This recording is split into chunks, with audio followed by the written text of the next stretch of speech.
வணக்கம் நண்பர்களே, நாம் இன்னைக்கு இந்த பதிவில் கோயில் என்றாலே தினம் தினம் பூஜை, தினம் தினம் அலங்காரம், தினம் தினம் பக்தர்களின் கூட்டம் இவ்வாறு தான் நமக்கு தெரியும்.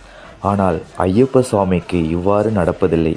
வருடத்தில் ஒரு சில நாட்கள் மட்டும்தான் நடை திறக்கப்படுகிறது. சபரிமலையில் ஏன் எல்லா நாட்களும் நடை திறக்கப்படுவதில்லை என்று தெரியுமா? சபரிமலை ஒரு மகா யோக பீடமாகும். புராணத்தின் படி ரிஷிகளும் யோகிகளும் எப்போதும் ஐயப்பனை சுற்றி அமைந்திருக்கிறார்கள். ஆதி காலத்தில் எல்லாம் ஐயப்பனின் கோயில் நடை மகர விளக்கு ஏற்றுவதற்கு மட்டுமே திறக்கப்பட்ட. வருடம் முழுவதும் யோக பீடத்தில் தவக்கோலத்தில் இருக்கும் ஐயப்பன் மகர ஜோதி என்று தனது தவத்தை முடித்து தன் கண்களை திறந்து பக்தர்களுக்கு ஜோதியாக காட்சியளிக்கின்றார்.